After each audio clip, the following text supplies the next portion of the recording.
Welcome to the Liberation is Lit podcast, where the power of storytelling meets the force of social change. My name is Taylor Simon, and I'm your host. And in this podcast, we believe in the profound impact of stories.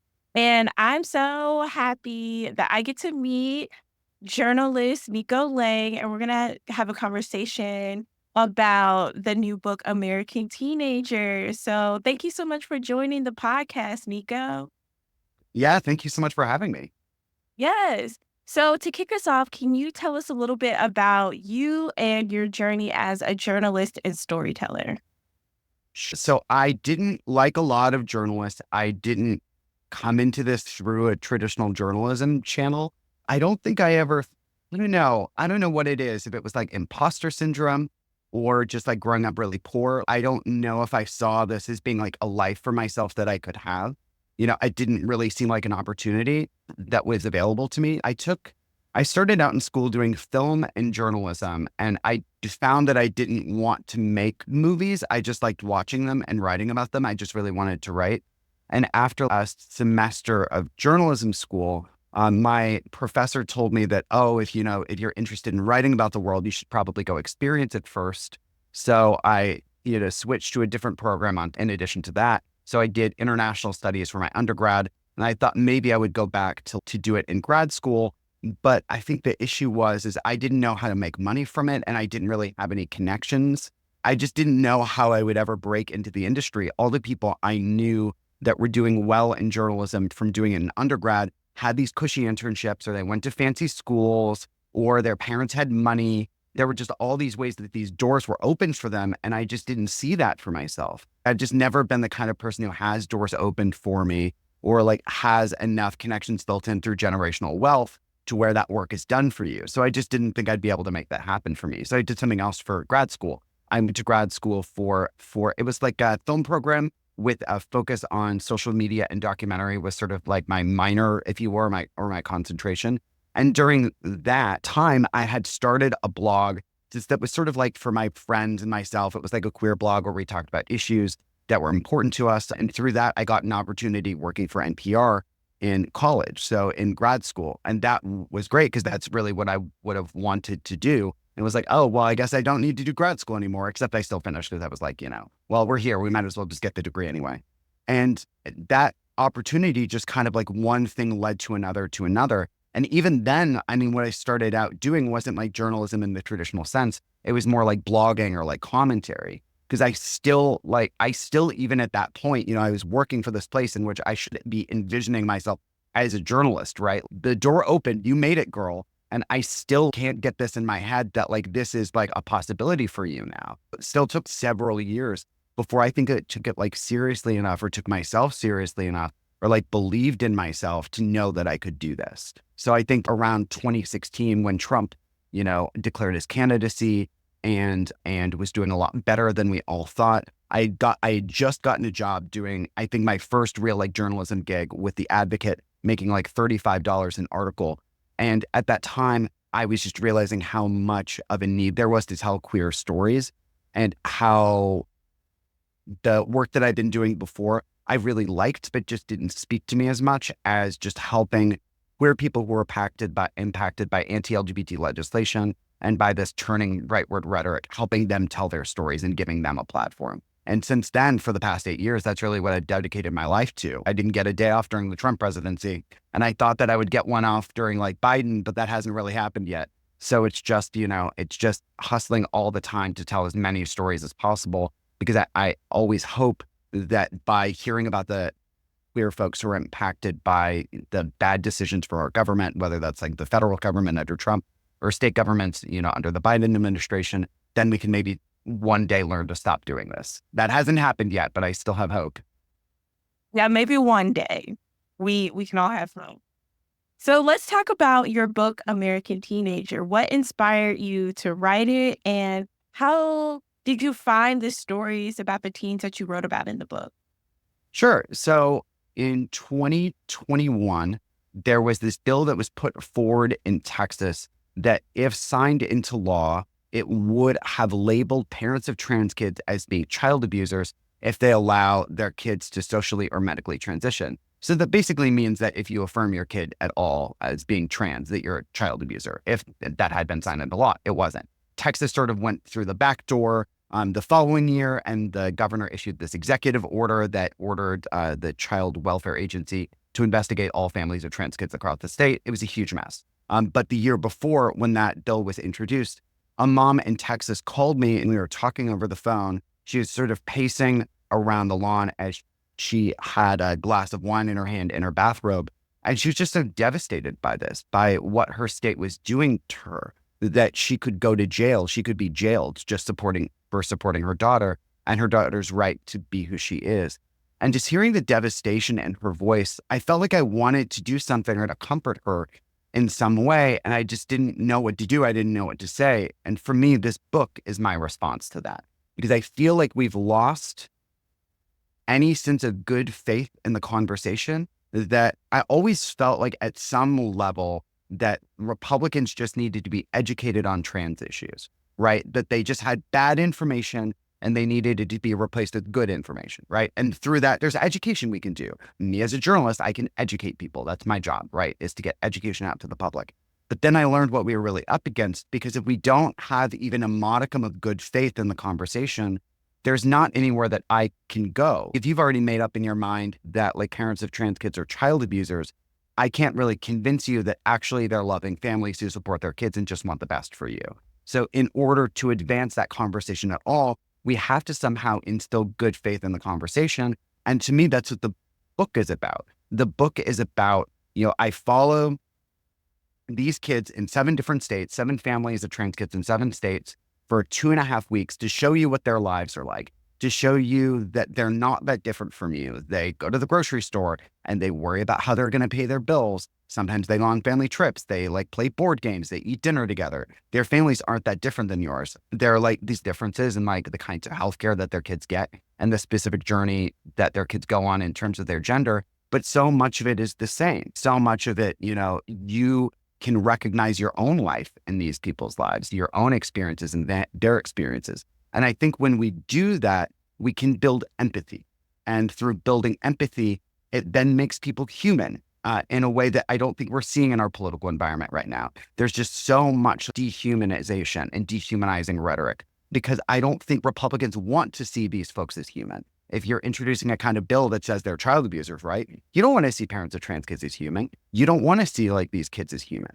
But with this book, I wanted to do everything that I can to make that dehumanization process as difficult as possible. Because the more that we put these families out there, the more that we show that they're just normal people trying to get by through their day, then we learn to care about them. We learn that they're a part of their community. We learned that if we just knew them, we'd probably love them just as much as I got to love them doing this book. So when people read this book, I do hope that they just get to fall in love with these families a little bit, because they're quite wonderful people. So I really hope that comes through. And you just distilled the exact reason why I wanted to start Liberation is Lit, because I feel like there is so much dehumanization. Everything that we see in the media currently and the stories and the narratives that we hear, it's all a part of dehumanization, but also erasing these stories and banning the books and labeling these experiences as obscene is a way of dehumanization. And that's why I prioritize platforming these stories. And so what you said, it resonated with me so deeply. And we're going through similar things in South Carolina with awful legislation that unfortunately passed that is limiting trans youth from receiving necessary health care. But also they're slipping in things like, oh, if a teacher suspects one of their students is trans, then we have to make a report and things like that. And especially for trans kids who aren't safe being themselves at home, that could be very dangerous. And so this book is very timely as states across the country are stripping rights from trans people, especially trans youth. Aside from the storytelling and the building empathy, how else do you hope this book influences that negative trajectory that we're currently in? Well, unfortunately, there's only so much I can do. I wish I could do a lot more because, it's funny because people ask me, oh, do you hope that this changes policies or changes the minds of these horrible Republican lawmakers? And, Taylor, I wish I had that power, right? Wouldn't that be nice if any one of us you could just wave your magic wand and change everybody's minds? I do hope that this has an impact, but I also know that, as I noted before, these people kind of don't want to learn. And you see this all the time. So in the book, Micah, who's a Black gender fluid teen in West Virginia, went to the legislature with their friends to testify against a gender affirming medical care ban targeting youth, right? That law passed anyway. And, it's devastating for kids and families who live there. But that day, they were all trying to stop it. And they got up and very bravely spoke against the bill, talking about how it would impact them, would impact their lives, would impact their friends' lives. They were really explicit about the fact that this will increase suicidal ideation. It could lead to people taking their own lives, and they don't want to have to bury their friends. Everybody wants to be able to live their lives.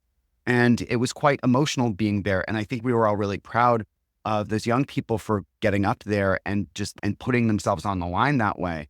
But sadly, it took a Republican lobbyist who was present to say what I think everybody already knew, which is that it sadly didn't matter, that Republican lawmakers were going to do whatever they wanted to do anyway. Very few of them were even present in the room that day. I think there were only like 10 lawmakers who were present to hear those kids speak. All of the other desks were like totally empty down in the chambers. So it looked quite lonely down there. And that just gets to the fact that they don't want to hear them. They don't want to have their minds changed. They don't want to be educated. They don't want to read a book like this, right?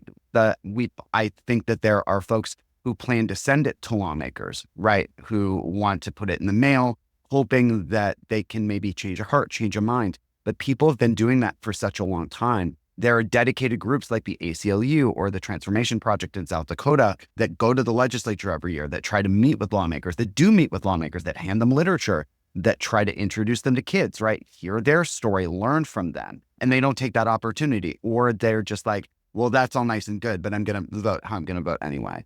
And I think with this book, I don't expect them to hear me. What I do want, though, is to make it as hard for them as possible to do the evil things they're doing. Because by not listening, they can ignore the harm. They can ignore the impact. They can ignore how much this hurts kids. Like Jack in Florida is one of the children I profile in the book. She was 17 when she had her gender-affirming medical care taken away. The state banned trans-affirming care for kids through its Medicaid program, so her estrogen was taken away for 5 months. During that time, she had to watch her body wither away helplessly, and she can't do anything about it. She stopped eating. She didn't leave her room. She got so skinny that her mom thought her heart was going to stop in her sleep. And it just gets down to the fact that was a child who was tortured by her state. That should never happen to anyone at any age, and it especially shouldn't happen to a 17-year-old. And politicians don't hear about that because they're not listening, because they don't want to listen, as I've reaffirmed several times. So with this book, I just want to shout it as loudly as possible. We need to do as much as we can to make our voices really loud to ensure that they're heard. Because if people know what's happening, if they know what's happening to kids like that, Jack, to know the torment they're going through, at least we can make it very difficult for these lawmakers to do what they're doing. We can shame them as much as we can. We can make it a little harder for them to sleep at night. And really, that's my goal here, is I want them to feel very, very, very, very bad about what they're doing. I might not be able to change the law. I might not be able to change hearts and minds. But if I make it really tough for them to sleep at night, I'll at least feel like I'm doing something. Just thinking about the people who need to use our voices and kind of like the people who may have better faith in conversations and be willing to change their hearts and minds. What hope do you have in reaching that crowd and those folks? And what hope do you have for the future of independent journalism and storytelling in this way? I don't know if I have any hope for the future of independent storytelling. It's really hard. Journalists are doing so much work on our own. So many people have had to go independent because there are just so few jobs for us in media anymore. Everybody's migrated to Substack or is trying to make like 2 coins off TikTok or whatever. Like, it's tough. Like, I had to write this book because I feel like, and I try to say this humbly, I feel like I'm the best at the thing that I do, but there's just no job for me. And there hasn't been for 3 years. I haven't had a full-time job in 3 years. I haven't had real health insurance in 3 years. So I keep having to create my own opportunities because there are just so few for me. And there've never been a lot of opportunities for me in the industry. Like I was just thinking about this earlier, that I had to come in creating my own opportunity. Like no one was opening any doors. So it's like I had to create my own blog. I had to do this for myself. I had to do that for myself. And I still feel like I'm doing that with no matter how much I've done or how much I've achieved, I'm still making my own way. And it's totally exhausting. So I don't know if I have that much hope there, except that I hope that people are listening to this, take it upon themselves to do whatever you can to support journalists. Because if our industry is not supporting us, we really need readers to help us. We need you to subscribe to our Substack, to like on whatever platform we're on, follow us, share our work, like lift us up in any way you can, because we can't do that alone. And you look at platforms like Instagram, we're making it harder and harder for like queer stories to get out there. So we really need as much help as we can. And when it comes to the audience for this, I think the people I think about most always are queer people, because so often books like this are written for people who aren't queer. They're written for like cis straight people. And I do hope that people read this book if you're cis and straight and you learn something from it, right? We do a lot to center parent perspectives and to make sure that they're included in the conversation. And for that, or through that, I hope that other parents see them as possibility models, that they look at what they've done and think, oh, I can do that too. Because none of those parents came into this being like experts or role models. They often knew very little or next to nothing about trans issues. And then you see how far they've come, how much they've done the work. Like Susan, Wyatt's mom in our first chapter, she founded a statewide advocacy group for trans kids a couple of years after her kid came out. And she was one of those folks who'd never even heard the word trans before, before she had a trans kid, right? So you get to see how far they come. And you can think to yourself, oh, I can do that too. I can educate myself. I can be the advocate and ally that my kid needs. So I hope that reading those kinds of stories is really empowering for people, right? That it gives them the tools to maybe walk that journey too and be, that kind of soldier that we all need right now. But mostly, I wrote this book for queer people who I think need to hear this message, right? That the book is sad at times, but it's funny. It's optimistic, it's idiosyncratic, it's joyful. It's all of these different tones that maybe you wouldn't expect from a book like this. It took a lot of cues from David Sedaris, who I think does such a lovely job of making his family funny, but also really relatable and human. You feel like you know these people. And when you read this book, I want you to feel you know these folks and you know these kids, or maybe that if you are a queer kid or a trans kid, to feel like maybe they are you or you are them, that there's this connection there. And I took that wanting that bond really seriously in the book to make people feel reflected, because we get so few opportunities for that. It's often, we hear stories like that are made by not queer people about us, or they have to be kind of watered down to appeal to a mainstream audience, or there are all of these ways in which queer people have to sort of negotiate all these different forces in the marketplace. And you lead to representation sometimes that isn't as authentic as I think as those creators would like it to be. That here I got to do whatever I wanted. I get to put whatever I wanted in the book, and so did these kids. So I just wanted it to feel like a reflection of their lives, everything they don't get to say, everything that queer people never get to hear about themselves in their life, to just go to all of these cool, unexpected places that felt really rich and rewarding for me and for the kids too. I loved getting to write a book that I don't think has any trans tropes, right? That for a long time, and queer and trans storytelling and documentarians, and it's usually so straight people, will do this thing where they have somebody putting on makeup at the mirror, right? Where you just look like forlornly into the mirror as you put on your lipstick, dab on your eyeshadow or whatever. And it's supposed to sort of, illustrate the idea of gender as being pretend or play or like a put on. It really like emphasizes artificiality. And I think in a way that's really actually like quite damaging. But you see that again and again. People still do that. But in this book, you don't see stuff like that, because you get to see the world like through the eyes of these kids. You get to see themselves the way they see themselves. And just giving the community this was such a beautiful gift. It feels like the embodiment of everything I'd ever really wanted as a journalist in this book. And I just hope that when people read it, it feels like a gift. right? Because sometimes, I don't know, things get created with good intentions, but then then it turns out they're terrible. But I just hope that when people open this book, it's everything that they wanted it to be. It's everything that they needed it to be. And then I hope somebody else writes a book that goes even further, right? That does like everything I didn't get to do. And somebody else gets to write the book that goes even further than that. I really hope more than anything that 20 years from now, this book feels totally obsolete and it's completely outdated. And everyone's like, oh, that old problematic POS, because we've just moved so far past all this that our storytelling is just like light years ahead of where it is now. So this book is important. I hope everyone listening to this podcast buys it, but this is really just a step. And I hope we get to wherever it is we're going sooner rather than later. There are two things that you said that really made me hopeful. Like, you talked about it being really hard for independent journalists and storytellers because there are not a lot of jobs for us. And I feel that too as a writer myself.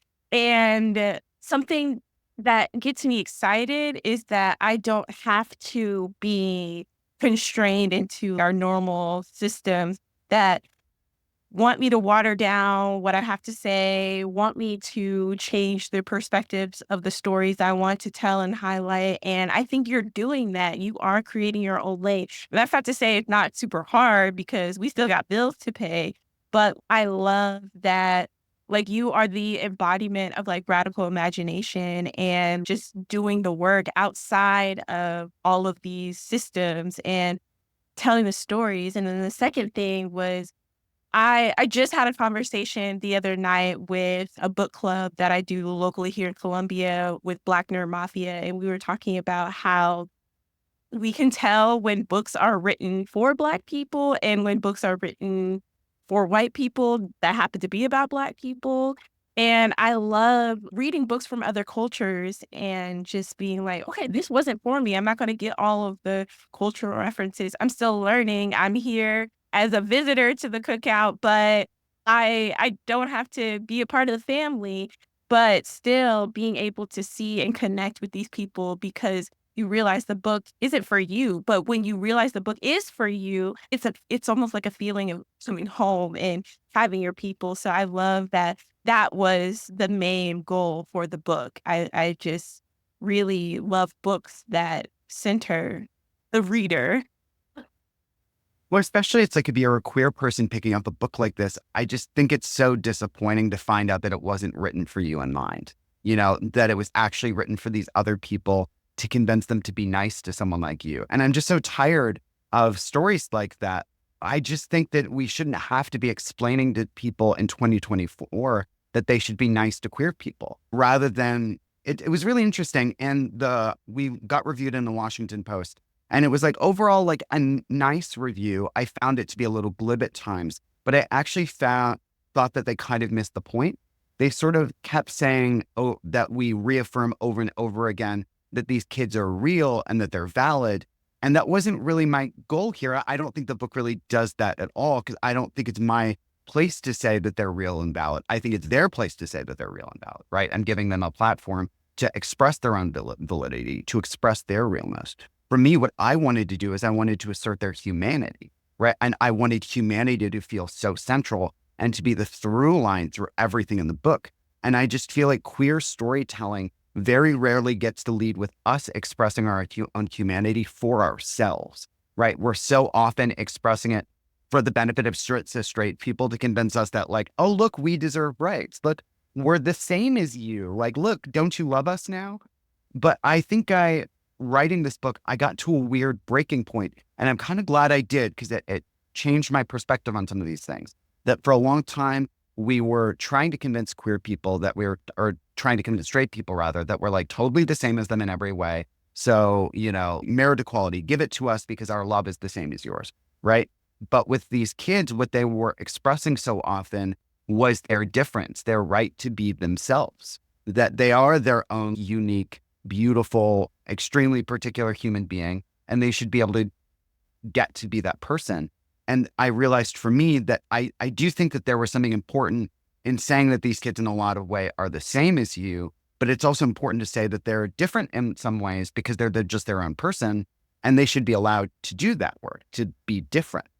And I realized for me that I want to also be different from other people and deserve rights. that I don't want to prove to other people that I deserve rights because I'm likable or nice or, I'm just like your friend. I want those things to be innate. I want to just deserve them because I'm a human on this planet, right? That those rights are inalienable. And if they're inalienable, they can't be taken away. But for trans people, we haven't really gotten there yet. For trans kids, we haven't really gotten there yet. So for folks who read this book, I want them to feel like those stories resonate with them, right? To feel that like queer stories resonate with them if they are a cis straight person. But if you are reading this book and they don't resonate with you and they feel totally different from your experience, I hope that isn't a hindrance or a roadblock. I hope that you then look at these kids and still think that they're deserving of rights, of dignity, of humanity. Because if we're missing the humanity of it all, we're totally missing the point. That's the entire point. Humans deserve rights. Definitely. Yeah, right. So what is some advice that you will offer listeners who want to make a positive impact in their communities? Oh God, that's a great question. I know that this is so basic and people will probably clown on me for this, but voting is like quite a start right now, isn't it? It'll be later when the podcast comes out, but I believe today we're exactly 2 weeks away from the election. There are 2 people running. I won't have to name names because you'll be able to figure out who is who. One of whom is flawed, but whatever. And the other one is a fascist who has been convicted of 30-something felonies, who has been accused of sexual assault by 30-something women. And if that person is reelected, they have floated a national gender affirming. If they stayed in the United States, they would be detransitioned under such a policy like Jack was in Florida, or they would be forced to leave the country. They would be refugees from their own home and have to just start over somewhere else. And we've seen families already doing this. So if you want to make an impact in your local community, if you live in a swing state, vote. There are unfortunately 7 states right now that pretty much decide the American election. If you're a registered voter in one of those states, I don't want to hear people making excuses when these kids' rights and their lives are on the line. I know that people have a lot of criticisms with one of those 2 candidates, particularly their policies in Gaza, and then, many other things. I think that those things are important. I hear them. We will keep fighting for them, but I think it's easier to fight for them under a non-fascist presidency than a fascist one, because that fascist presidency doesn't care. They're going to do what they want. So if we think that we're going to be able to advocate for Gaza in any way under such a administration, good luck. And for me, I feel like that's a small way that I can fight. I can fight by voting, but we can fight by doing lots of other things, because I think that sometimes people get in their heads about this stuff and they're like, oh, what can I do? I'm just one person. How can I ever change anything? But several weeks ago, I go to this Buddhist temple and we had a stand-in Gen for the day. The Gen is kind of like the Reverend, right? And he said something that I thought was really beautiful. He said that trying increases karma, right? So that trying essentially is like a net good. And I'd never heard it put before that way, because there's that Yoda idea that there's no do, there's only try. Or no, I did that backward. There's no try, there's only do. I got tripped up by doing the stupid voice. But I've started saying that I understand the idea behind that, but it's kind of BS. Trying is actually really important. And I think the problem is that there are a lot of people who don't try. They don't engage in the system at all at any level. If what I said about the 2 candidates doesn't speak to you, there are down ballot races, right? There are so many other elections to get involved with. There are school board elections. There's this governor elections, right? There's Senate elections. There are so many other people who make decisions about our lives. And then on top of that, if politics doesn't resonate with you at all, there's a volunteering for your local community groups. There are incredible activists and advocates on the ground all across the country who are trying to make shit happen, whether that's at the state level, the local level, or the federal level. Give them your support. Ask them, how can I fold a brochure for you? If there's like a local progressive candidate that you think is like really badass and doing the work, volunteer, knock on some doors, phone bank. And then for these kids, like there's always like an LGBT center or like somewhere aligned with that work in a lot of communities across the country. If there isn't an in-person LGBT center, like a drop-in space, there are often churches that are doing that work, like progressive churches. We often think of churches as being like, there's a word here that I'm searching for and not finding it, that they're all the same. Right. There's like Homogenous? yes, that they're homogenous. And that's not true. There are so many churches that do really great work on queer issues and are creating space for queer and trans people to have support groups to get access to gender affirming care. Find what those groups are, start going to those spaces, support them. There's just, to me, there's so much that each one of us has the power to do, even just in terms of using your own platform. Facebook, Instagram, if you're still on Twitter for some ungodly reason, TikTok. There are so many ways that we can engage with the process. And I just see people being silent all the time. Every day that we don't do more, like we are contributing to this with our silence. So you don't have to do it 24 hours a day, 7 days a week, right? No one's asking you to, I don't know, be the next Sojourner Truth here, but at least you can do something, right? You can do something to help these kids, because the worst thing for me would be to listen to this podcast or even pick up this book and then go about your life the same way that you did before. Now you know all this stuff is happening. You know that these kids are being tortured in their own country. What are you going to do about it? I want everybody to listen to this, to ask themselves that. And then whatever your answer is, whatever speaks to you, go do that. Don't make excuses. Try. Trying is the most important thing. It's better than not trying, because not trying got us to where we are now. Right. And being complacent and thinking about the upcoming election, like you said, there's down ballot races, and having your voice heard for the day-to-day impacts is really important, because a lot of these state bills wouldn't be passed if we paid attention to local elections and voted and put our votes and our energy and our time and holding those people accountable as well. So thank you so much for saying that. And I love what you said too about trying, and like so many people get overwhelmed and give up before they even try, but just try, because you never know. You might do something. You could be the one person to tip us over. So you just Yeah. don't know. So thank you so much for that conversation. Where can people find out about you and keep up with your work? Sure. So the most important thing that people should do is buy the book. You can do that on Alstora right now, is my number one recommendation, because they picked my book as their book of the month. So please give them your money. It's ALLSTORA.com. They're sort of like a queer owned platform. Obviously, you should also get it through Liberation is Lit. Number two. So those should be like your two options. But I know that people often go with the path of least resistance here. Please don't make that path of least resistance Amazon. If you take anything away from this conversation, Amazon does not need your money. Jeff Bezos never needs your money. They're actively hurting local LGBT vendors and booksellers and the planet. So don't do that. So Liberation is Lit and Alstora would be great resources for you. If for some reason, I don't know, you can't figure out your computer, DM me on Instagram, Queer News Daily, and we'll make it happen together. Other than that, in terms of following my work long-term, Queer News Daily on Instagram is a great resource. And that's honestly pretty much it. I think people have too many online platforms. I don't want that. I want to go live my life like a human being when I'm not doing this. So please don't find me on Facebook. Please don't send me an email if you don't have to. Instagram is totally great. I'm super active on it. I'm quite responsive. So if you read the book and you love it, you send me a DM, or you hate it and you think it's the worst thing ever, I would love to hear from you. So yeah. And I just thank everybody in advance who does take the time to support Liberation is Lit and other LGBTQ plus vendors across the country, because they've been the real supporters of this book. It's a really hard thing to write a book, and it's a really difficult thing to get it out there. And knowing that I've had so many allies from other folks who know how much these stories mean and how much it's worth it to tell them, that's been really life-giving. So I'm just really grateful for that. Okay. Correct me if I'm wrong. You have a Patreon, right? I do. I wouldn't. So I'm sort of rethinking right now what I want my Instagram to be. If you want to support my Patreon, that's super great. But I'm not pushing that super hard right now, because to be honest, I don't know if I'm going to continue doing the Instagram in the way I have before. Because with the way that Instagram has changed its algorithm, I just don't get any traction. All my posts would do so well, I would put up something and it would just go nuts. And these days, I feel like I'm begging people to look at my content on there.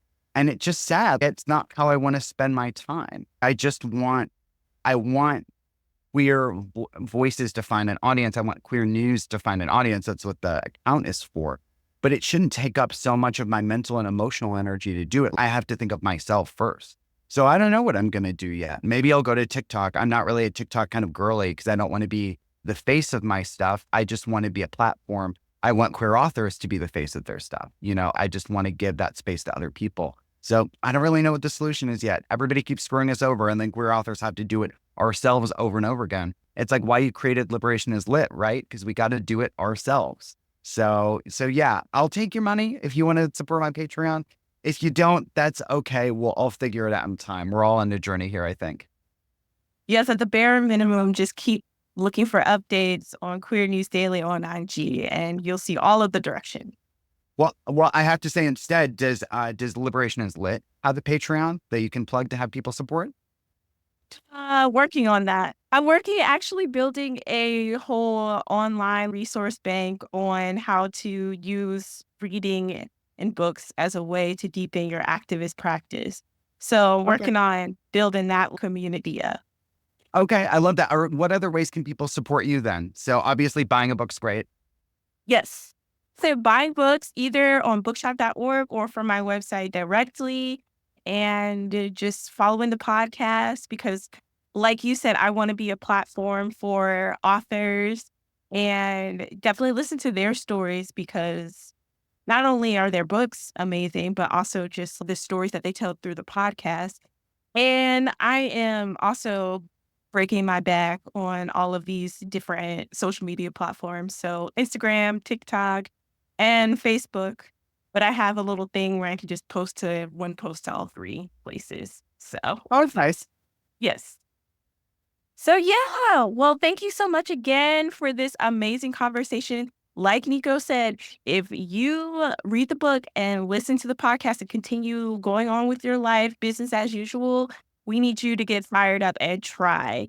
So if you have stories that you want to share, want to suggest any topics, or want to connect, again, I gave all of the places I'm at Liberation is Lit, Facebook, Instagram, TikTok, or our website, liberationislit.com. And if you enjoyed the episode, please consider leaving a review. Remember that your voice matters, and together, through the lens of stories, we're going to make a difference in the world. Until next time.